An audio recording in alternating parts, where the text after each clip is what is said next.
আসসালামু আলাইকুম খামারি ভাইরা, কেমন আছেন আপনারা? আশা করি ভালো আছেন। আজকে কথা বলবো ফিটের দাম নিয়ে। কয়েকটা কোম্পানির ডিলারের সাথে আমার কথা হয়েছে, সেই বিষয় নিয়ে কথা বলবো আপনাদেরকে।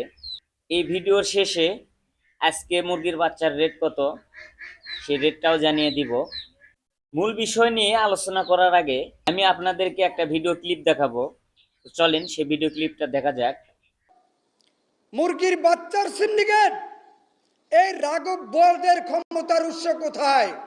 আমাদের ডিমের দাম, মুরগির দাম যদি কমাতে হয়, অবশ্যই পোলট্রি ফিডের দাম এবং মুরগির বাচ্চার দামকে স্থির করতে হবে। আজকে 5 টাকা যদি মুরগির দাম বেড়ে যায় বাজারে, কালকে বাচ্চার দাম 10 টাকা বেড়ে যায়। এবং আমরা 2022 সাল থেকে কথা বলতেছি, কারণ 2022 সাল থেকে বাজারে পোলট্রি ফিডের দাম অধিক পরিমাণে বেড়ে গেছে। বন্ধুরা, এই ভিডিও ক্লিপটি দেখানোর উদ্দেশ্য, অনেক খামারি হয়তোবা মনে করে থাকেন যে বাংলাদেশ পোলট্রি অ্যাসোসিয়েশন খামারিদের জন্য কোনো কাজ করে না বা খামারিদের পক্ষে কোনো কথা সরকারের কাছে তুলে ধরে না। সেই ভুল ধারণা ভেঙে দেওয়ার জন্য আমি এই ছোট্ট একটি ভিডিও ক্লিপ দেখাইলাম। তো বন্ধুরা, যে বিষয়টা নিয়ে আমি কথা বলতে চাইতেছি, যে ফিটের দাম, এই দাম নিয়ন্ত্রণ করার জন্য বাংলাদেশ পোলট্রি অ্যাসোসিয়েশনের পক্ষ থেকে বিভিন্ন ধরনের উদ্যোগ গ্রহণ করা হয়েছে। আগামী ২৬ তারিখে রোজ সোমবার সকাল ১০টায় ঢাকা জাতীয় প্রেস ক্লাবে খামারিদেরকে নিয়ে একটি সমাবেশের আয়োজনও করা হয়েছে। তো বন্ধুরা, আমি চাচ্ছি এই বিষয়গুলো আমার ভিডিওর মাধ্যমে যাতে করে সকল খামারি জানতে পারে। আপনারা ভিডিওটা বেশি বেশি শেয়ার করবেন, সকল খামারিদের কাছে ভিডিওটা পৌঁছায় দিবেন, যাতে করে এই বিষয়গুলো খামারিরা জানতে পারে, খামারিরা হতাশাগ্রস্ত না হয়, যাতে করে খামারিদের আশা আকাঙ্ক্ষা ভেঙে না যায়।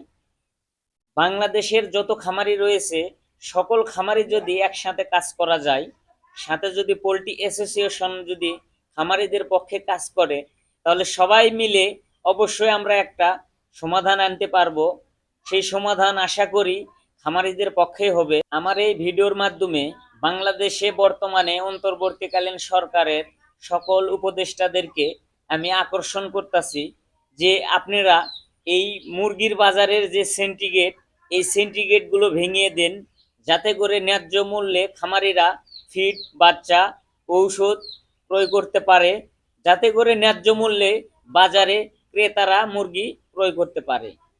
এই মাঝখানে যে তৃতীয় পক্ষ সিন্ডিকেট করে বেশি অংশ টাকা হাতিয়ে নেয়, তারা লাভের অংশটা তারা নিয়ে নেয়, এই অংশটা যাতে করে তারা না নিতে পারে, এই অংশের যাতে কিছু অংশ খামারিরা পায়, কিছু অংশ যাতে ভোক্তাদের কাছে যায়।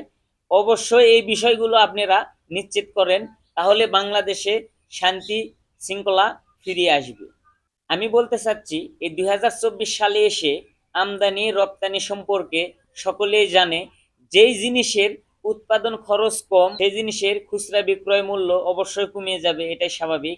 আপনারা উৎপাদন খরচ কমান, বাজার অটোমেটিক নিয়ন্ত্রণে চলে আসবে। খামারি ভাইরা, আমি আমান কোম্পানির কিছু ডিলারের সাথে কথা বলেছি, তারা জানিয়েছে আমাকে আগামীতে ফিটের দাম আরও কিছু কমার সম্ভাবনা রয়েছে। তো আশা করি আমরা সবাই একসাথে কাজ করলে, সকল খামারি কাঁধে কাঁধ মিলিয়ে আমরা যদি একসাথে কাজ করতে পারি, একসাথে বাংলাদেশে এই খামার শিল্পকে ধরিয়ে রাখতে পারি, অবশ্যই আমাদের অধিকার আমরা ফিরে পাবো, এটাই আমি আশা করি। বন্ধুরা, এখন আপনাদেরকে আমি আজকে বাচ্চার রেট জানিয়ে দিব। ব্রয়লার ও সোনালী মুরগির বাচ্চার রেট কত আপনাদেরকে জানিয়ে দিব।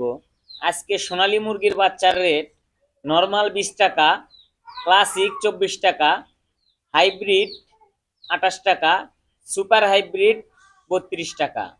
আজকে ব্রয়লার মুরগির বাচ্চার রেট, আমান কোম্পানির ব্রয়লার মুরগির বাচ্চা 25 থেকে 30 টাকা, নাহার কোম্পানির ব্রয়লার মুরগির বাচ্চা 25 থেকে 28 টাকা, নারিশ কোম্পানির ব্রয়লার মুরগির বাচ্চা 25 থেকে 30 টাকা, প্রভিটা কোম্পানির ব্রয়লার মুরগির বাচ্চা 25 থেকে 30 টাকা, A1 কোম্পানির ব্রয়লার মুরগির বাচ্চা 25 থেকে 31 টাকা। এই ছিল আজকে ব্রয়লার মুরগির বাচ্চার রেট। সবাই ভালো থাকবেন, সুস্থ থাকবেন। আল্লাহ হাফেজ।